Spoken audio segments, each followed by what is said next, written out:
Bismillahirrahmanirrahim. Assalamualaikum warahmatullahi wabarakatuh.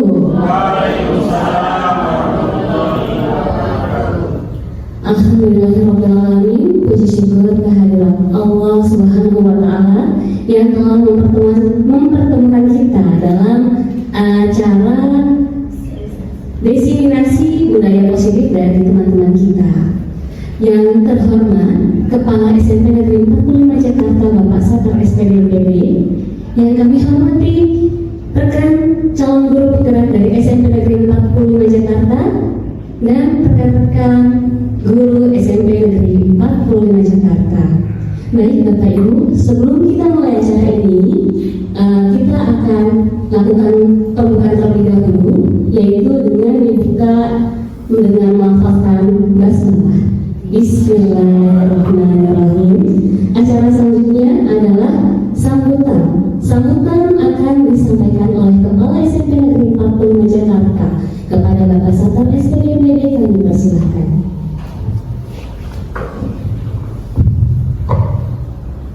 Terima kasih. Assalamualaikum warahmatullahi wabarakatuh. Waalaikumsalam. Selamat siang, salam sejahtera buat kita semua, sahabat-sahabat saya semua, Bapak Ibu guru SMP Negeri 45 Jakarta, juga rekan-rekan calon guru penggerak yang saya banggakan juga. Bersyukur Bapak Ibu hari ini kita masih diberikan nikmat sehat, sehingga di situasi yang di luar cukup panas kita dapat hadir. Bagaimana sih menikmati sajian diseminasi tentang budaya positif yang akan disampaikan oleh teman-teman kita calon guru penggerak. Bapak Ibu, izinkan saya sebagai kepala sekolah SMP Negeri 45 Jakarta merasa bangga Bapak Ibu, karena lahir terus calon-calon guru penggerak yang mungkin kita bisa lihat bagaimana sih sepak terjang mereka, guru-guru penggerak itu, dan ternyata mereka adalah rekan-rekan yang mau berubah, yang mau belajar, tidak mengenal waktu, tapi hasilnya bisa kita lihat.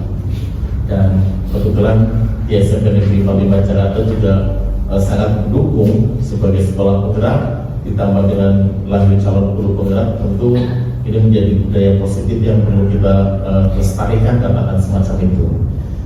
Bapak Ibu, saya masih ingat ketika saya ikut lokal karya selalu dengan slogan. Bagaimana sih slogan calon guru penggerak itu? Pasti saya teringat. Yang pertama pasti T, tergerak. Setelah tergerak mereka akan bergerak, kemudian terakhirnya dia akan menggerakkan. Ini satu hal yang perlu kita cerna secara mendalam, bagaimana dia tergerak, kemudian bergerak, dan terakhir yang ketiga menggerakkan. Ini kata kunci yang penting, bukan sekedar tergerak, bergerak, tapi mampu mengaplikasikan, mampu membawa virus-virus baik terkait dengan guru penggerak ke teman-teman yang lain. Itulah yang terakhir terkait dengan menggerakkan. Bapak Ibu, hari ini tentu menjadi satu kesempatan buat rekan-rekan saya yang calon guru penggerak untuk bisa tampil lebih baik dan tunjukkan bahwa Anda mampu berbuat terbaik, bahwa Anda mampu mewarnai SMP Negeri 45 Jakarta menjadi sekolah yang terbaik juga. Dan tentu tidak ketinggalan, ada teori, bukan sekedar Anda bicara, Anda sibuk, tapi Bapak Ibu mampu bisa dicontoh oleh yang lain. Ternyata menjadi guru penggerak itu benar-benar hebat, memiliki satu kompetensi, memiliki satu komitmen, memiliki kreativitas. Itulah yang ada pada guru-guru penggerak berikutnya. Dan sekali lagi selamat buat rekan-rekan semua. Sekian dari saya. Assalamualaikum warahmatullahi wabarakatuh.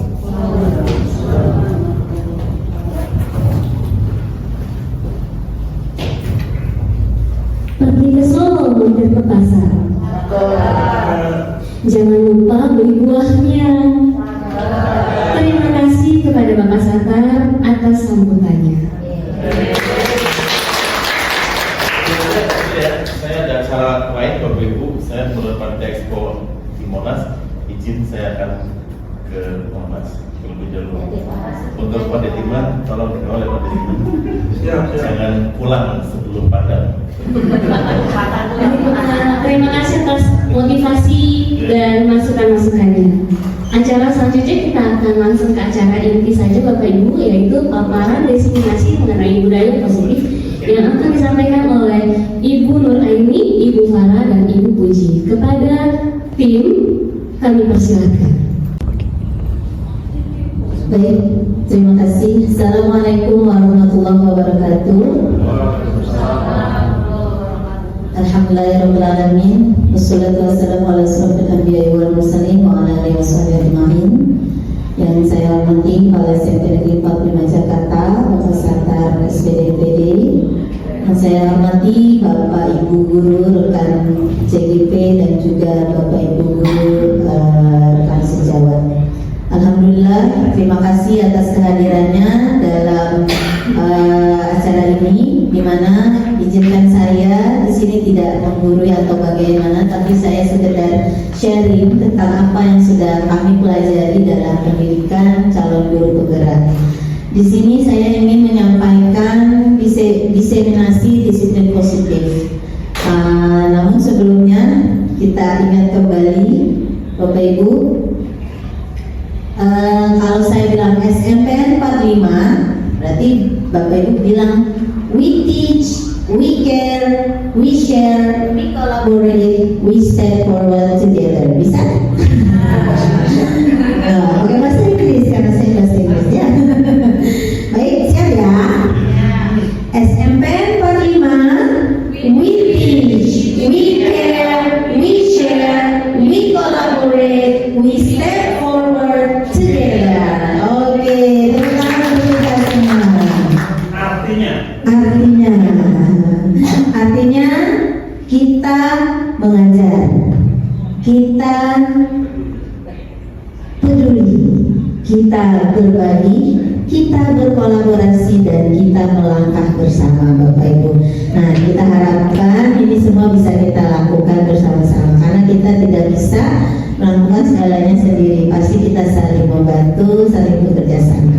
Nah, Bapak Ibu, untuk hari ini izinkan saya memaparkan tentang yang pertama, yaitu tentang kebutuhan dasar manusia. Setiap manusia pasti punya tujuan dalam melakukan segala sesuatunya. Ya, Bapak Ibu ya. Seperti kita hari ini duduk di sini bersama-sama pasti punya tujuan. Ya, Bapak Ibu ya. Apa sih tujuannya? Ya, kita ingin mendapatkan ilmu, kita ingin mendapatkan sesuatu yang baru. Nah, seluruh tindakan manusia itu memiliki tujuan tertentu. Ya, semua yang kita lakukan adalah usaha yang terbaik.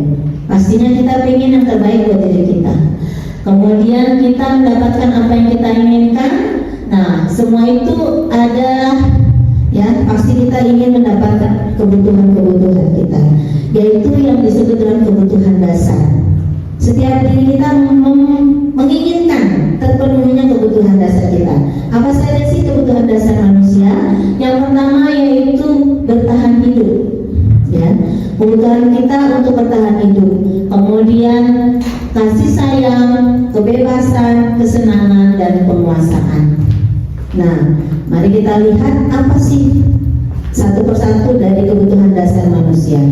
Yang pertama yaitu kebutuhan bertahan hidup. Bapak Ibu, kita hidup ingin bertahan, gitu kan ya. Nah, di sini juga kita bisa lihat bahwa semua manusia ingin kebutuhannya tercukupi. Begitu juga para siswa kita. Nah, di mana kebutuhan hidup ini bersifatnya fisiologis.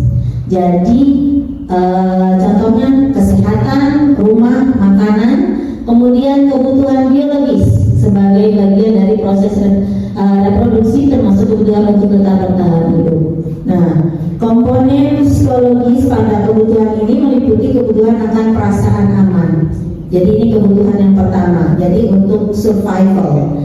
Nah, selanjutnya yang kedua yaitu adalah kebutuhan akan kasih sayang. Bapak Ibu, anak-anak kita kalau melakukan kesalahan ternyata ada kebutuhan yang harus mereka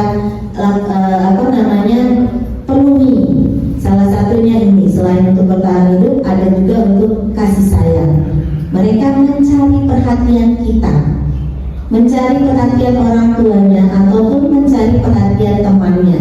Kepingin disayang, kepingin diterima, seperti itu. Jadi mereka punya tujuan seperti itu. Nah, kebutuhan ini ya bisa mereka ingin dapatkan dari orang-orang di sekeliling mereka, baik perorangan maupun per kelompok. Nah, yang ketiga yaitu kebutuhan akan kebebasan.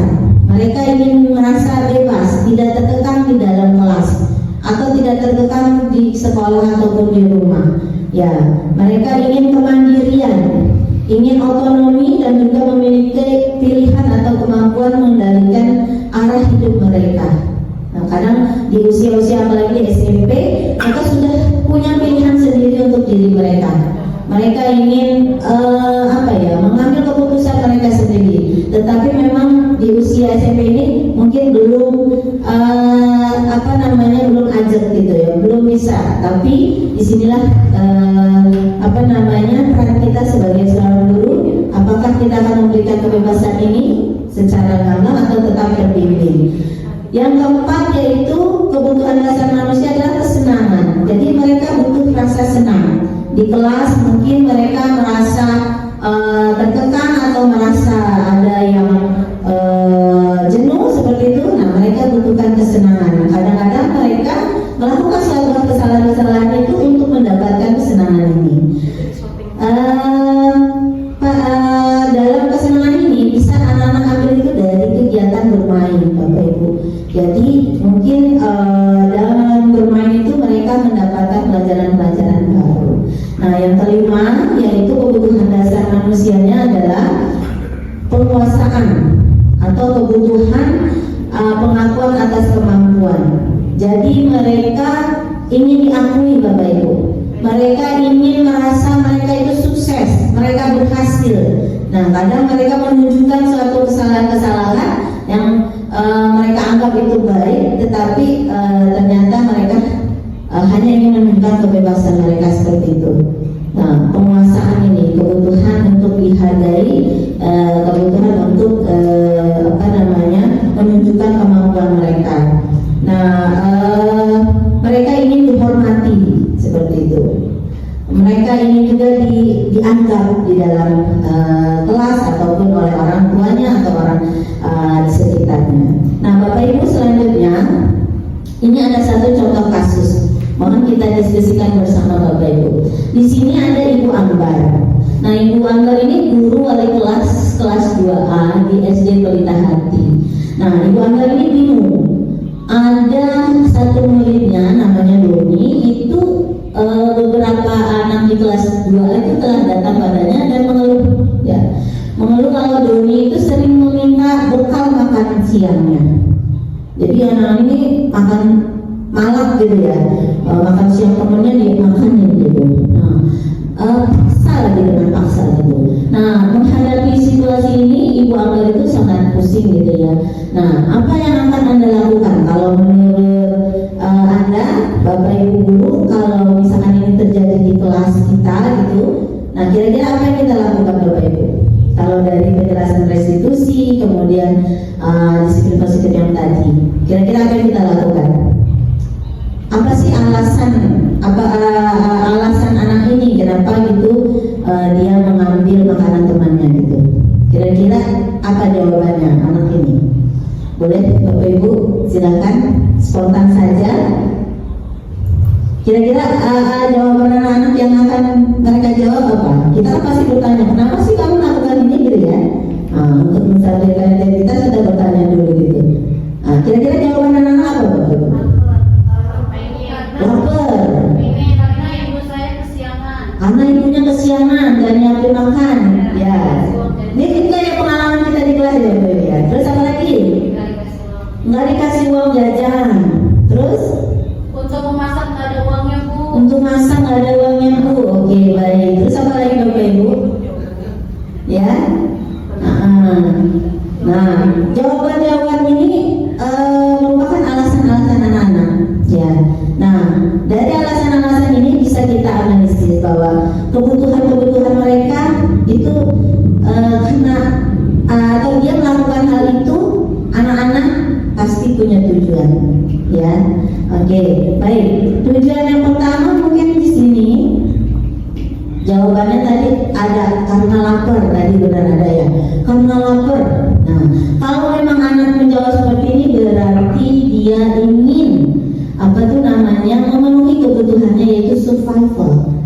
untuk bertahan hidup. Gitu. Jadi anak-anak yang seperti ini ya apa tuh namanya memang mungkin karena lapar dia minta sama temannya seperti itu. Nah yang kedua karena senang temannya jadi memperhatikan dia. Ini kalau seperti ini caper gitu, jadi nyari perhatian.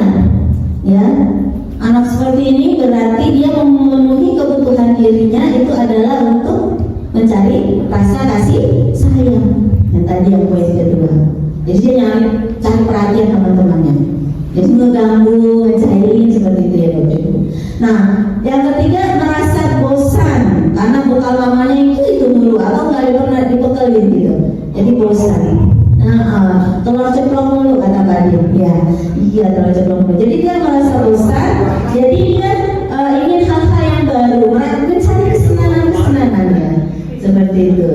Nah, yang keempat karena iseng aja, yang tadi jaya-jayain temannya, iseng aja, nyomot-nyomot seperti itu. Nah ini ingin bahwa dia itu ingin mencari kesenangan. Nah yang terakhir dia merasa eksistensinya. Iya, merasa hebat. Jadi kalau dia ngejailin temannya nangis, dia berhasil, merasa hebat. Jadi ingin menunjukkan eksistensinya kata Pak Ustadz. Pak Ustadz begitu waktu kecil ya. Pengalaman pribadi. Nah, ini kebutuhan ini kadang anak-anak miliki gitu di kelas. Yang mengganggu temannya, yang asal jomot ya seperti itu. Nah ini sebenarnya mereka ingin ada yang mereka ingin tunjukkan. Nah disinilah peran kita untuk bisa mengarahkan.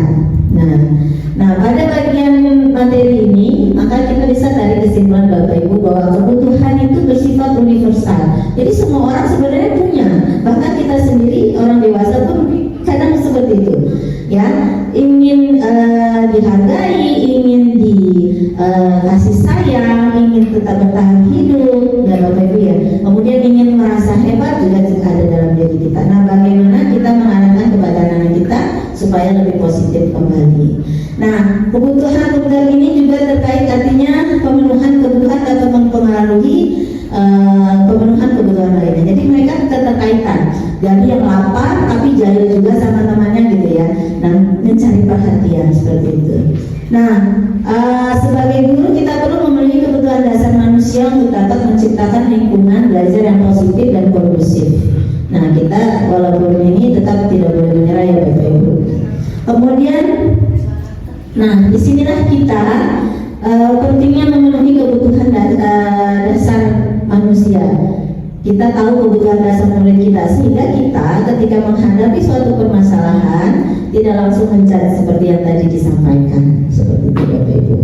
Nah teori yang pertama ini akan berkait dengan teori yang berikutnya ya Bapak Ibu. Saya ingin menyampaikan juga tentang restitusi yang tadi sudah disebutkan tentang segitiga restitusi. Namun di sini kita ingin lebih memperdalam lagi kepada menggali diri kita yang sebagai seorang guru ini seperti apa sih, sebagai pengontrol dalam suatu kegiatan atau kejadian di di kelas kita seperti apa. Maka di sini izinkan saya menyampaikan restitusi 5 posisi kontrol. Yang pertama Bapak Ibu,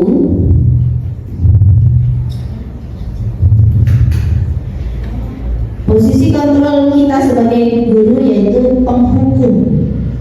Nanti kita ada di posisi yang mana ya Bapak Ibu. Yang kedua yaitu posisi pembuat rasa bersalah. Yang ketiga posisi teman, kita sama anak sebagai teman. Lalu ada juga posisi kita sebagai seorang guru itu sebagai pemantau. Dan yang terakhir bahwa kita posisi guru itu sebagai manajer. Nah, bagaimana sih posisi penghukum itu? Nah, Bapak Ibu, sebelumnya saya ingin memutarkan dulu ada video di sini tentang posisi penghukum. Ya.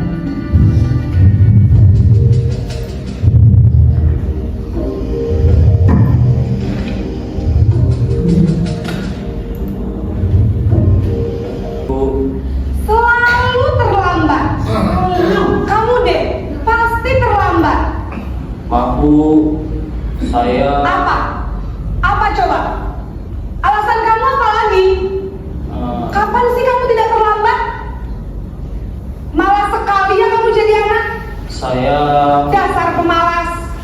Gak kapok-kapok sih kamu. Sudah berapa kali terlambat? Sana, kamu keliling lapangan basket 2 kali. kenapa saya harus keliling lapangan basket, Bu? Kenapa? Kamu nolak ibu? Berani-beraninya jawab. Sudah terlambat, masih berani jawab pula. Sekarang, keliling lapangan basket 5 kali sekalian. Biar kapok. Cepat. Pergi sana ke lapangan basket.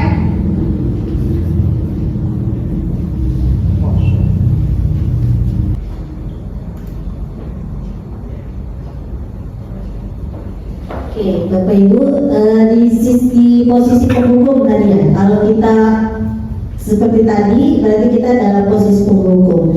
Nah, ciri-cirinya, kalau posisi penghukum tadi gimana Bu? Bapak Ibu? Ada semua itu. Ada semua ya. Di sini menghakimi, menunjuk, berkacak pinggang, membentak. Nah, hukuman verbal ataupun fisik. Nah, kalau anak kita lakukan seperti ini, maka dampak posisi penghukum itu murid menjadi pendendam, tidak menyukai guru, mata pelajaran yang diampu. Biasa seperti itu Bapak Ibu. Jadi ya ada kesan yang buruk gitu Bapak Ibu ya. Nah, ini untuk posisi penghukum. Selanjutnya,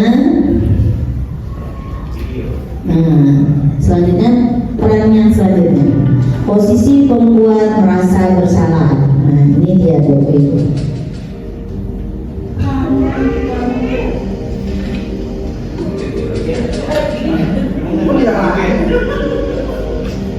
Naren!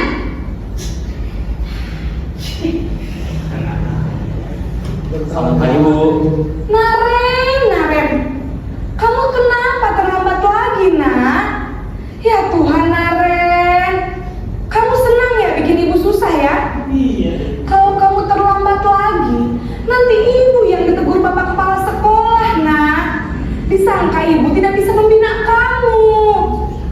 Duh, gimana ini? Maaf, Bu. Duh, Gusti Naren, kamu suka ya kalau ibu ditegur bapak kepala sekolah? Terus, sekarang ibu harus tulis apa ini di buku absen? Ini kamu sudah sering terlambat loh. Ibu harus apa coba? Maaf, Bu. Maaf sekali. Ya sudah, lain kali jangan bikin ibu susah lagi ya nak ya. Ibu tidak akan kuat lagi kalau kamu begini terus. Bisa jantungan kalau ibu tegur bapak kepala sekolah. Sana cepat ke kelas. Maaf ya, Bu. Maaf sekali. Nah, kira-kira tadi kalimat-kalimatnya bagaimana Bapak Ibu? Itu kalimat-kalimat yang mereka yang guru lontarkan. Jadi merasa kita itu menunjukkan kepada anak bahwa anaknya bersalah, kemudian membuat orang lain susah. Jadi menjadikan anak ini merasa rendah diri ya Bapak Ibu.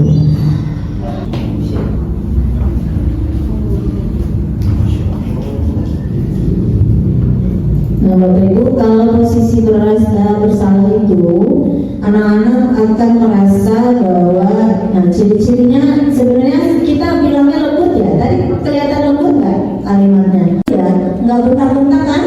Tapi di sini lembutnya itu ada bahwa anak ini merasa disalahkan gitu ya, merasa bersalah.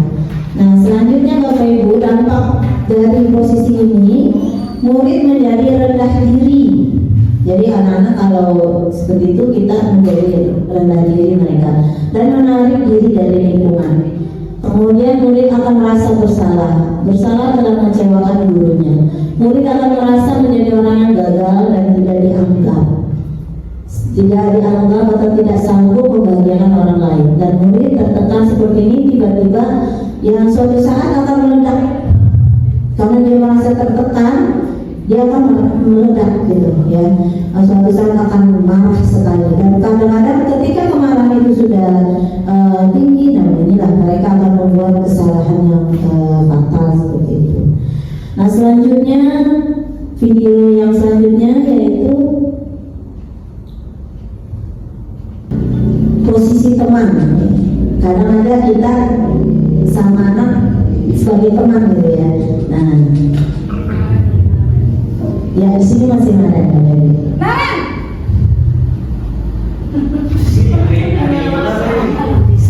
Selamat pagi Bu. wah sudah jam berapa ini nak? Terlambat lagi ya sayang.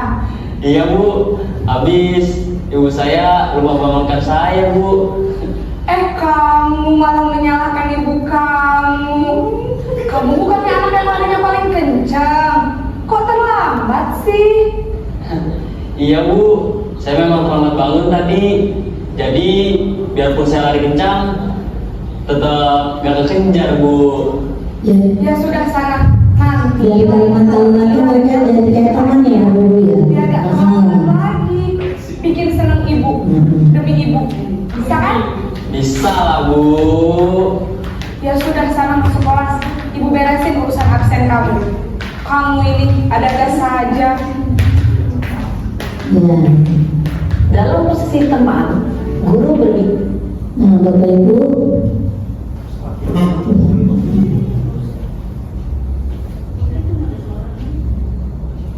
kalau sebagai posisi teman,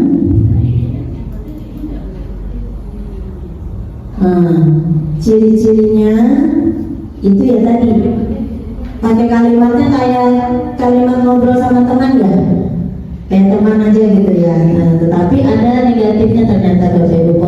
Ada positifnya, ada negatifnya. Kalau dampak positifnya ya anak merasa dekat ya, akrab dengan guru, itu ada. Tetapi dampak negatifnya, jadi anak ini jadi nggak mandiri, jadi terlalu bergantung sama gurunya. Ibu ini mau udah baik kok sama saya kayak teman gitu.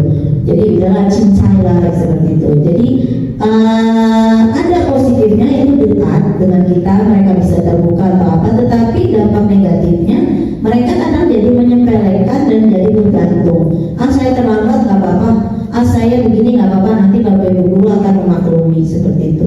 Nah, jadi posisi teman ini kadang perlu kita pakai juga sama anak-anak, tetapi kadang juga jangan sampai berlebihan juga sehingga anak-anak merasa bergantung kepada kita dan sedikit menyepelekan.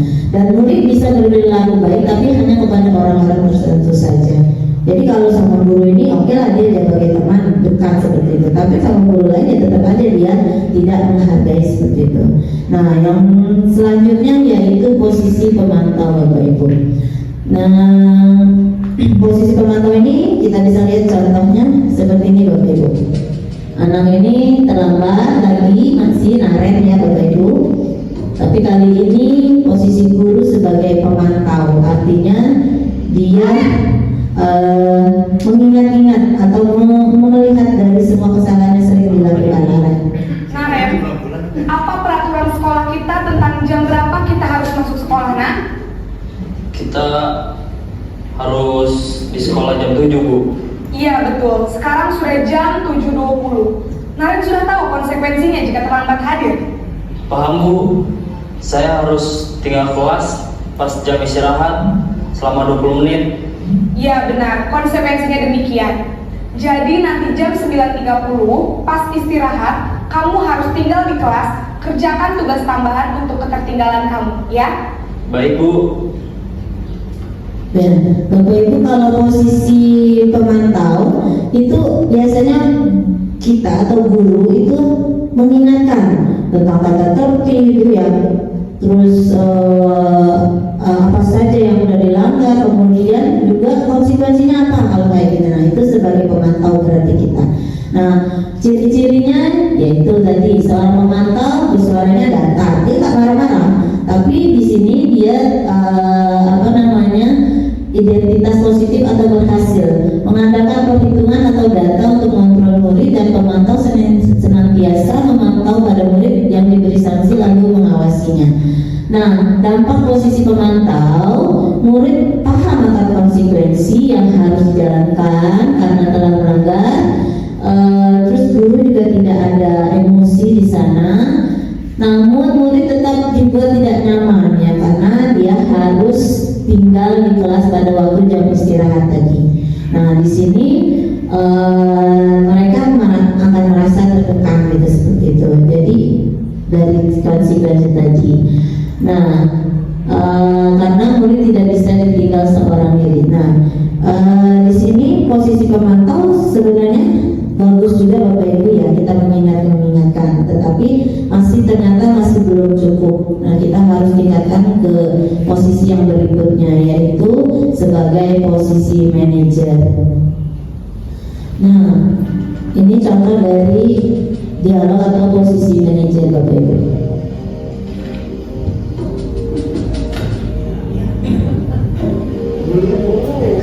Naren,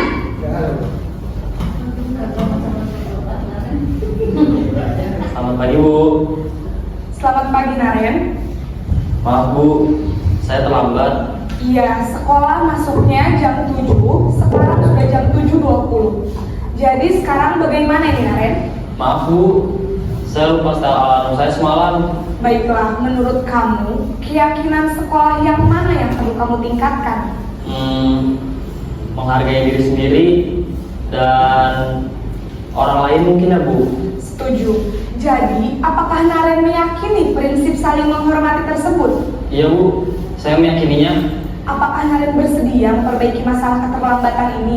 Bersedia Bu. Bagaimana kamu akan memperbaiki masalah keterlambatan ini? Saya akan coba untuk tidak lupa menyetel alarm saya Bu.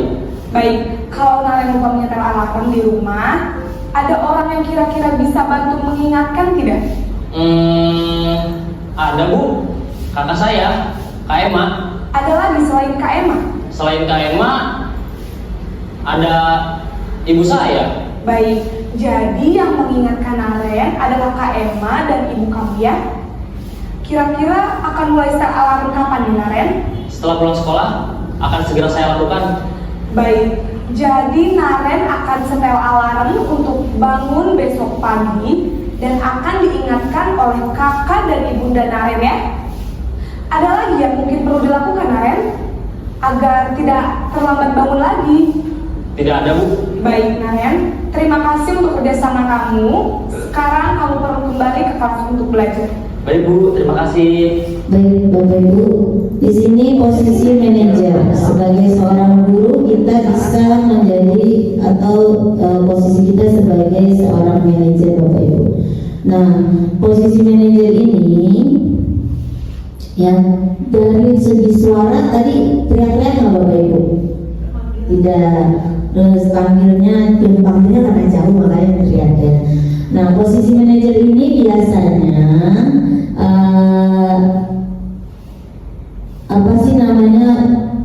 seorang guru itu mempersilahkan murid untuk mempertanggungjawabkan perilakunya. Jadi menanyakan dari apa yang dia lakukan salah, kemudian dia ditanyakan apa kesalahannya, kemudian apa solusinya untuk mencari diri sendiri. Jadi kita hanya mengarahkan seperti itu. Nah ini posisi manajer.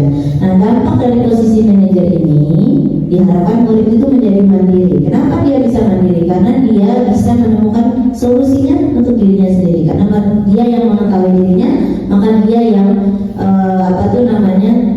kemudian murid percaya diri dan dapat memecahkan masalahnya sendiri. Jadi dia lebih percaya diri, lebih tahu apa yang harus dia lakukan seperti itu. Kemudian murid dapat belajar dari kesalahannya dan mencari sebuah solusi untuk menyelesaikannya, ya Bapak Ibu. Nah, dari semua ini ada pertanyaan nih Bapak Ibu. Kira-kira posisi kontrol mana yang paling ideal Bapak Ibu? Kalau menurut Bapak Ibu? Ya, silakan Bapak. Baik, terima kasih Bu Nani. Dari paparan Ibu tadi, sebagai seorang guru, posisi kontrol yang paling baik untuk kita lakukan adalah posisi sebagai manajer, di mana kita menanyakan terlebih dahulu dari akar permasalahan sampai anak tersebut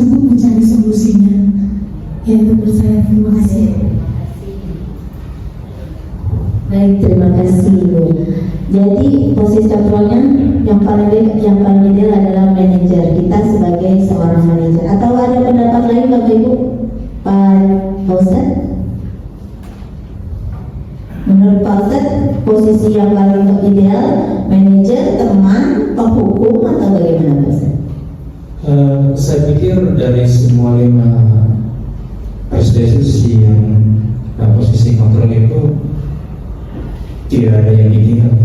Karena kembali kepada karakter.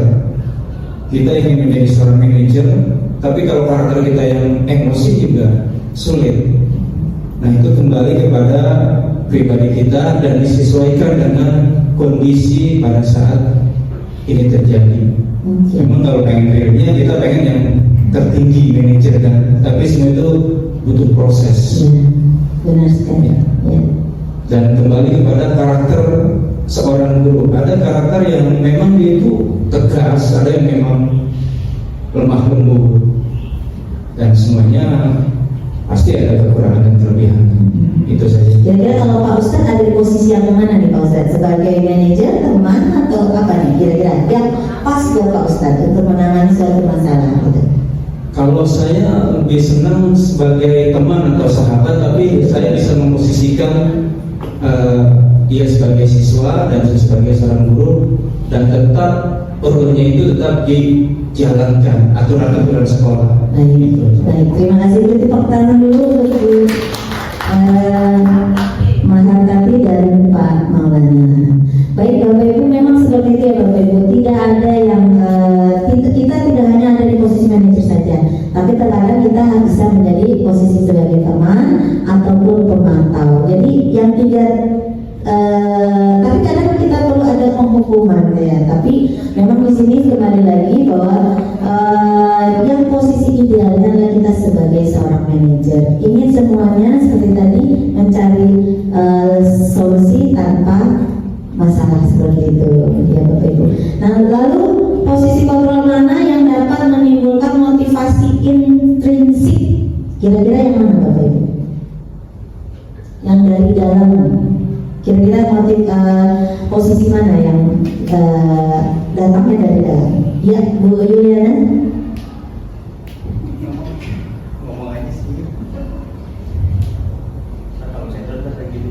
Posisi yang dari dalam diri siswa atau dari anaknya tadi, posisi mana Bapak Ibu? Ya, kesadarannya. Ya, tentunya dari dirinya sendiri. Posisi pemantau atau yang manajer apa nih?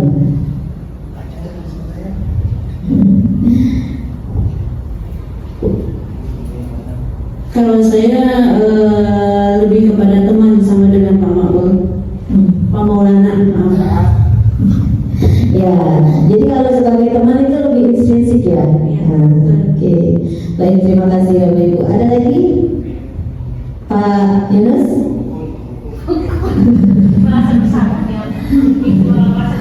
Kalau menurut Pak Yunus, posisi yang dapat menimbulkan motivasi dari dalam diri anak, kira-kira posisi mana dari yang 5 tadi Pak?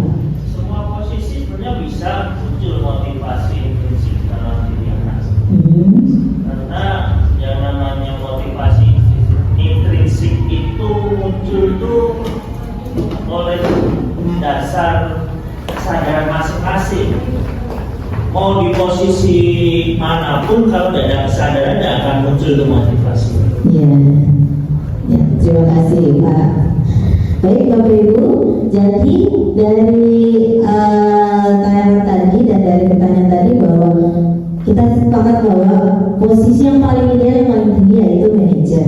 Tetapi kita untuk melakukan hal itu butuh proses atau butuh lihat situasi, di mana kadang kita juga memposisikan sendiri sebagai teman, sebagai pemantau dan sebagai manajer. Namun kita di sini diharapkan bahwa memang sebaiknya kita bisa menjadi posisi yang tertinggi, yaitu posisi manajer, di mana posisi yang paling ideal ini sebagai seorang pendidik kita cukup sebagai manajer saja.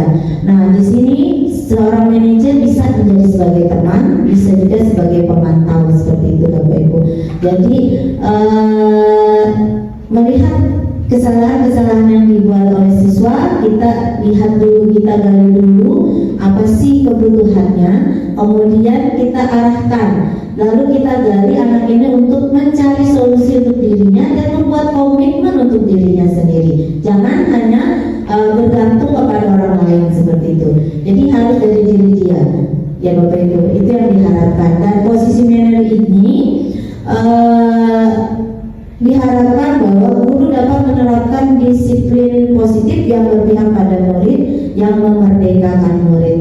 Jadi memang kita tidak langsung menghukum, tapi kita arahkan dulu, kita tanya dulu, terus kita tanya dia kalau seperti ini harus bagaimana, jadi dia mencari solusi untuk dirinya. Dan di sini kita memberikan penghargaan bahwa anak ini juga punya pendapat yang boleh dihargai, yang dihargai oleh kita. Dengan pendapatnya dia mencari solusi untuk dirinya, tidak memaksakan kehendak kita kepada anak tersebut, seperti itu Bapak Ibu. Nah, perjalanan seorang pendidik memang tidaklah mudah Bapak Ibu ya, karena menjadi posisi manajer. Namun memang tujuan kita adalah untuk menghasilkan murid yang mandiri, bertanggung jawab dan merdeka. Itu butuh proses, namun kita jangan sampai menyerah ya Bapak Ibu ya. Nah, ini semua saya harapkan atau kita semua berharap agar kita bisa menerapkan posisi kita yang terbaik untuk anak-anak, yaitu sebagai manajer di dalam kita menghadapi anak-anak kita, permasalahan-permasalahan yang mereka lakukan.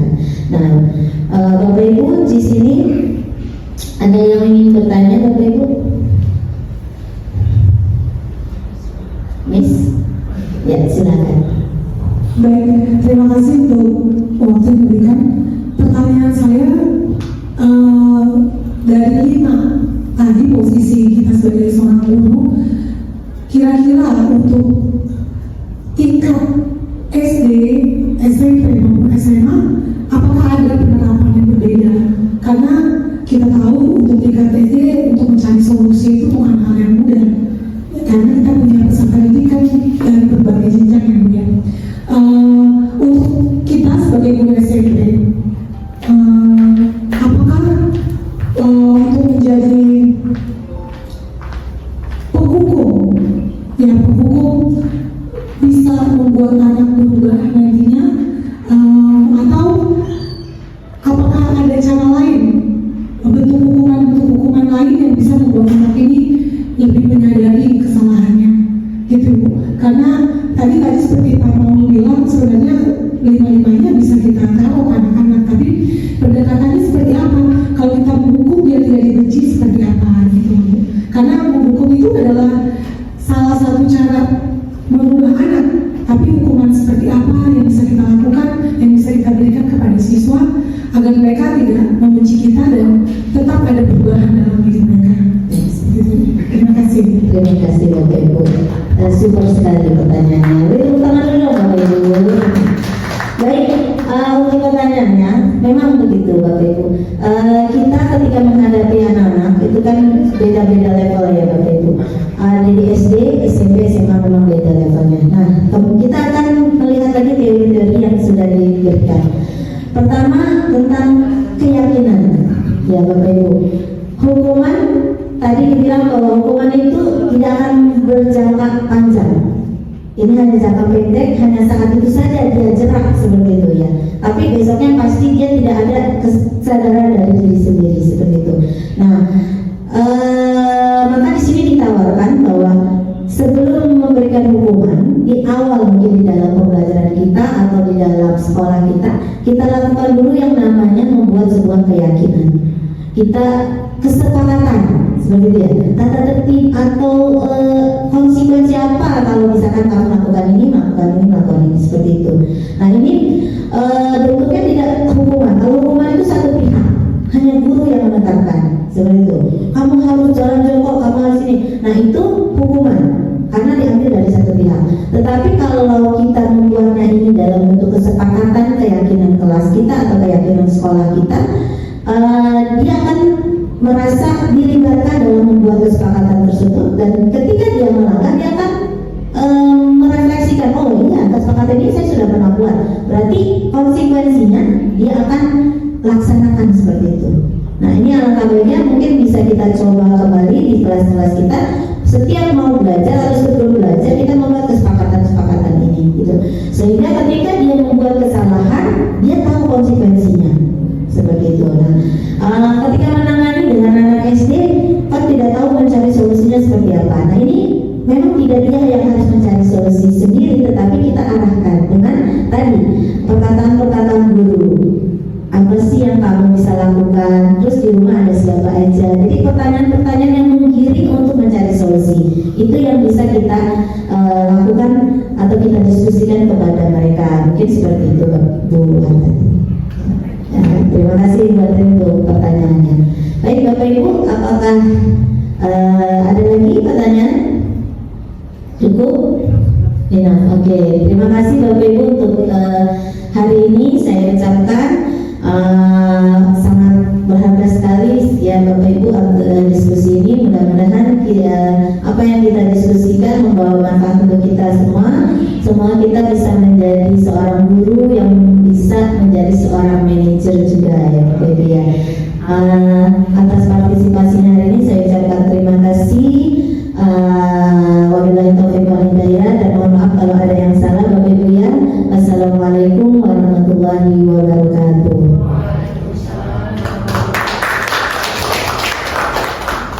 Alhamdulillah Bapak Ibu, kita sudah sama-sama mendengarkan paparan terkait budaya positif. Semoga apa yang sudah kita dengarkan, praktik-praktik baik yang sudah dilakukan oleh teman-teman CGP, kita bisa mengikuti, minimal kita paham dulu tentang budaya positif, dan semoga kita bisa mengaplikasikannya di saat kegiatan belajar mengajar kita. Mungkin hanya ini saja yang dapat disampaikan, kurang dan lebihnya mohon maaf. Untuk menutup atau mengakhiri kegiatan ini, marilah yang beragama muslim kita melafalkan hamdalah. Alhamdulillahirabbil alamin. Saya selaku MC memohon maaf jika ada salah kata, perbuatan atau tindakan. Wabillahi taufiq wal hidayah. Wassalamualaikum warahmatullahi wabarakatuh.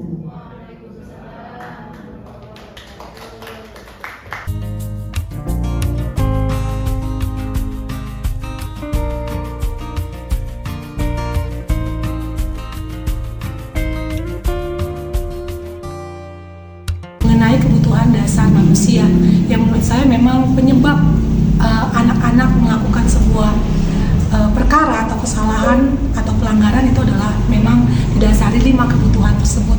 Lalu saya pun tadi mempelajari mengenai 5 kontrol guru dalam kelas, dan kami mengharapkan bahwa kami semua mampu menjadi guru yang juga sebagai manajer dalam menjalankan tugas kami di sekolah ini.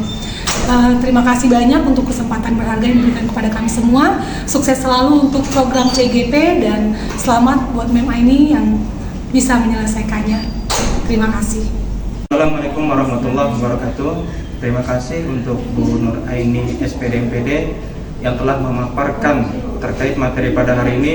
Tentunya sangat bermanfaat, dan kami berharap ilmu ini terus berkembang, dan tentunya bagi kami seorang guru harus ada keinginan yaitu sebagai manajer yang paling utama, dan tentunya ini pun perlu pembelajaran sebelumnya, apakah itu nanti ada sebagai pemantau atau sebagai penghukum, dan yang paling utama adalah sebagai manajer, dan mudah-mudahan itu dapat kita lakukan. Sekian, terima kasih. Assalamualaikum warahmatullahi wabarakatuh.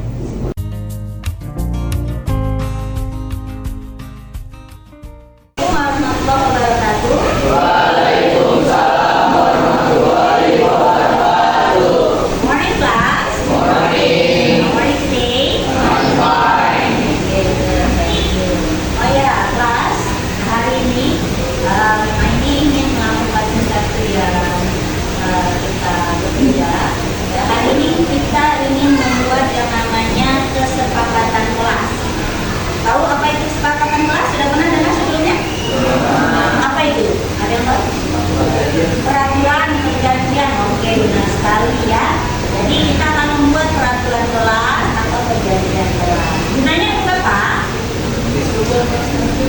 membuat kelas lebih tertib. Oke, apa lagi? Supaya lebih nyaman, ya kan? Teman-teman. Oke, baik, kalau begitu kita buat kesepakatan kelas. Nah, kesepakatan kelas ini kita buat bersama untuk kita juga.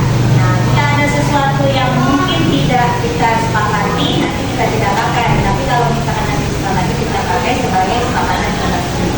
Nah, dalam menuliskan kesepakatan kelas, kita menggunakan kalimat-kalimat yang positif. Ada yang tahu apa itu kalimat positifnya? Kenapa? Baku? Ya, kalimatnya baku boleh. Terus apa lagi? Kalau positif, lawannya positif apa? Nah, apa bedanya positif dengan negatif? Kalau positif tidak kasar, negatif kasar. Berarti menggunakan kalimat yang baik. Ya, berarti kita menghindari kata-kata yang kurang baik, yaitu kata tidak dan jangan. Ya, biasanya kadang kata tidak dan jangan itu malah dikerjakan, sebaliknya ya, seperti itu. Nah, karena itu nanti kita buat kesepakatan kelas tidak menggunakan kata tidak dan jangan, tetapi menggunakan kalimat positif, yaitu menggunakan kalimat apa? Misalkan, ya misalkan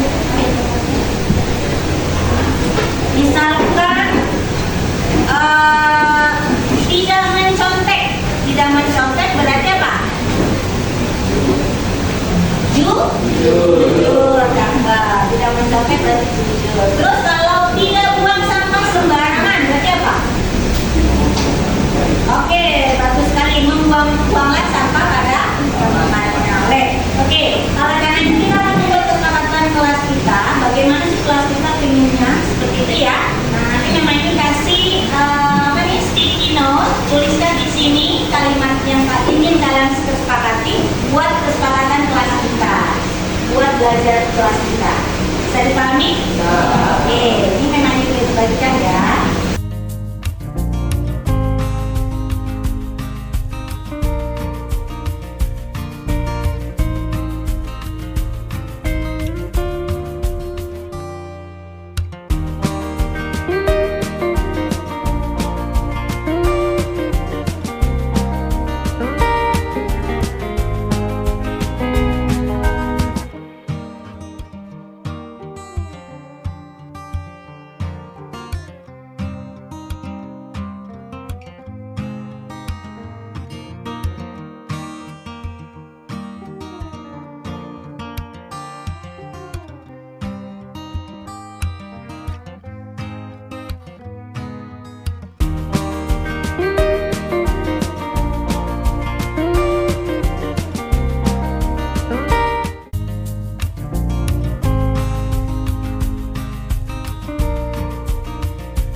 Oke, nih.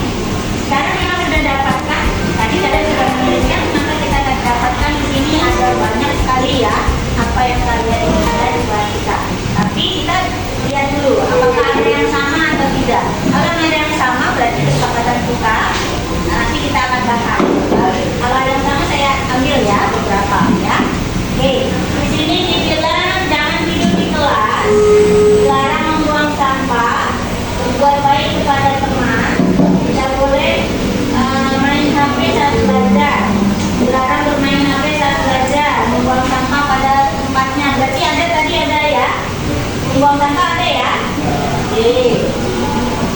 Bermain HP? Ya. Bermain HP saat belajar tidak boleh ya. Kalau kakak sudah, jangan main HP. Nanti ada 2 kali berarti ya. Sudah diambil yang ini. Berbuat baik pada teman, jangan berisik. Berbuat baik pada teman di kelas, oke, sama. Menghormati guru, ya, teman-teman. Masuk kelas tepat waktu, tidak berisik. Tadi berisik sudah ada ya. Oke, yang ini kita ambil. Kemudian matikan handphone saat pembelajaran. Oke, tadi jangan main HP ya. Oke, ini sama. Oke. Kemudian jangan ngobrol saat pelajaran berlangsung. Berarti apa nih? Sama ya? Jangan berisik. Sama ya? Oke, berarti ini kita ambil ya. Oke, matikan handphone saat pembelajaran. Jangan nonton anime yang bisa. Apa? Pelajaran jangan main HP. Berarti sama-sama main HP ya. Tidak boleh tidur di dalam kelas. Jangan tidur ketika belajar. Kayaknya main HP juga sama juga. Tidak boleh berkata kasar. Oke, kata-kata tidak boleh. Menggunakan kata-kata yang baik. Oh, ini sama berarti ya. Oke, kita ambil yang ini. Matikan HP saat sedang belajar. Berarti sama tadi seperti kita main handphone saat belajar. Oke. Jangan berisik. Juga tadi sama. Buat kelas nyaman. Tidak kotor lagi. Nanti tentang kebersihan tadi sudah ada ya. Oke. Kemudian matikan handphone. Tidak buang sampah. Sama, jangan berisik, jangan ganggu teman, jangan tidur di jam belajar. Baik, kita punya kesepakatan ini. Berarti inilah yang kita sepakati. Nah, maka ada beberapa hal yang kita sepakati di sini. Jangan berisik saat di kelas. Berarti kita kalau jangan berisik berarti apa? Jangan ngobrol. Kan tidak boleh kata-kata jangan. Apa? Yang saat Ya. Menjaga. Apa kalau kayak gitu keyakinan kelasnya? Ketertiban. Ketertiban.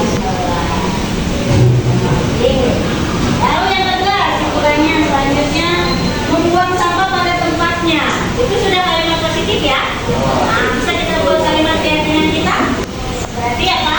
Menjaga kebersihan kelas. Ya seluruhnya ada. Oke, apa lagi? Yang ketiga, masuk kelas tepat waktu. Oke, berarti masuk kelas tepat waktu. Masuk kelas tepat waktu. Tapi ini keyakinan kelas